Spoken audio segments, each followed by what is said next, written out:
Let's talk about Louis Vuitton beauty because the beauty community is divided and I understand both sides. And yeah, I was on the PR list, but I actually bought 6 lipsticks personally because I'm a beauty lover. I'm obsessed with it. At the end of the day, this is just lipstick. It's pigment, oils, and waxes molded into a bullet. Now, if you look at this as just a lipstick, which a lot of beauty influencers are doing because that's their job, they're right.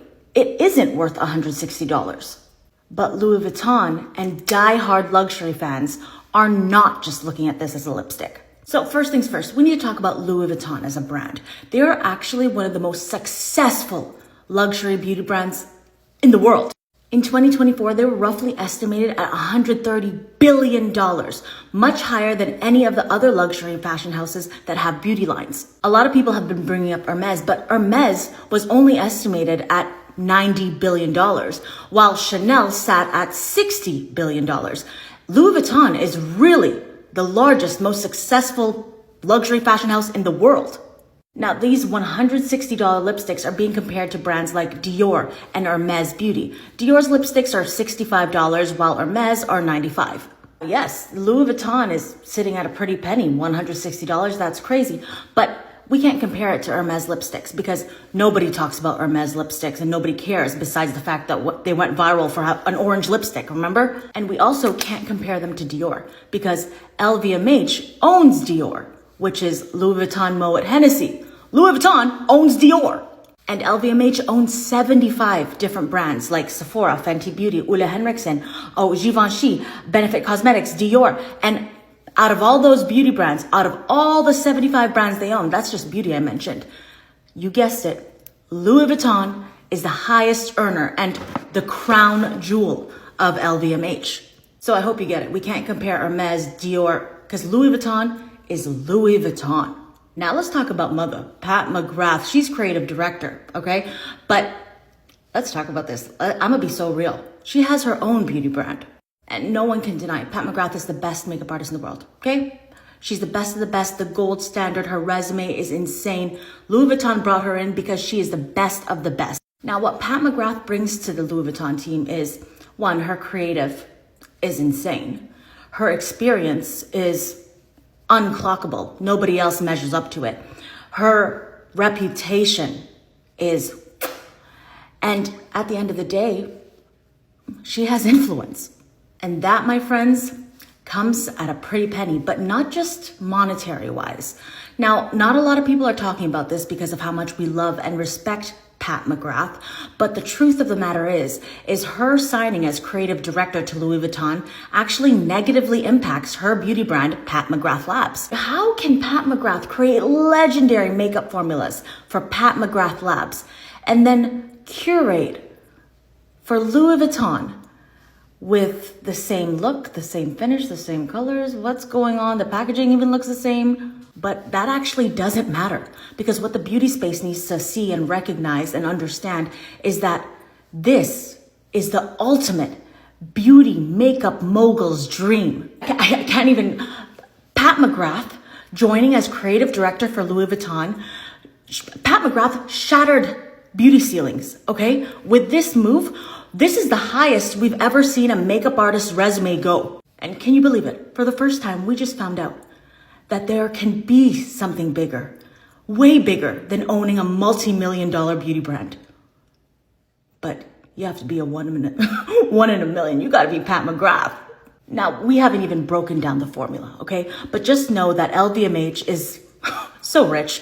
They are so connected. They formulate beauty brands like No Tomorrow, Dior. I've named all of them. So just know that this is fire. Like, think about this, okay? LVMH owns Sephora. If they wanted this lipstick to be for the beauty space and the beauty community, it would be at Sephora, okay? Just like all the other brands I mentioned, okay? But it's not. I'm not even gonna dive into the formula. Let's talk about packaging, okay?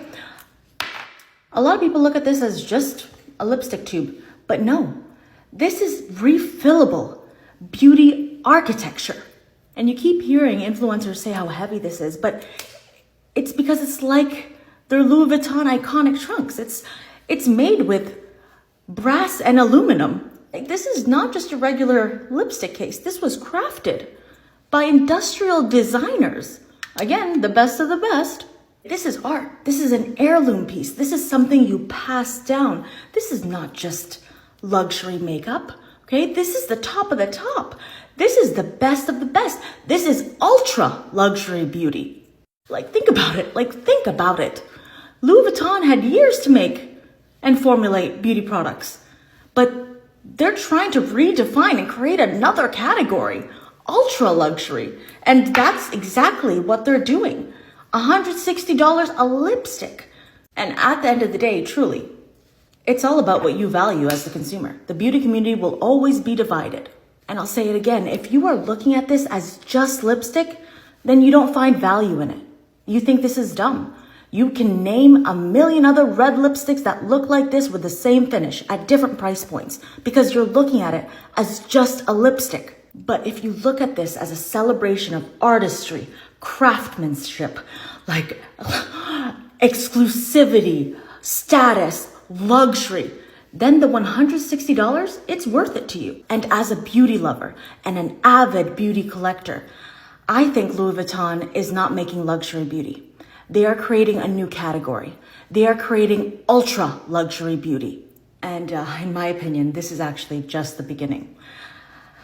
Welcome to ultra luxury beauty territory, something we've never seen before. And imagine, this is just lipstick. Imagine when they launch foundations, concealers. Let's not even talk about skincare. The world's gonna go crazy again. And you know what's so funny is the beauty community is fighting about this, but at the end of the day, nobody's actually wrong. Because everyone's just sharing their own opinions and their own experiences, and everybody values different things and looks at things differently. At the end of the day, it's just lipstick or it's an art piece. Really, it's all up to you. And I gotta say, I'm dumb. I spent $1,600 on Louis Vuitton beauty because I'm a beauty lover, okay? But also because I wanted to archive some pieces. And remember, I didn't swatch the lipstick because one day a beauty collector who happens to love Louis Vuitton, they're gonna wanna buy my PR package, okay? And I'm gonna have it in pristine mint condition because it was gifted to me by Louis Vuitton. I have the handwriting. This is a monumental moment in makeup history. I don't think you guys understand. Man, stop the drama. Let's talk about the facts.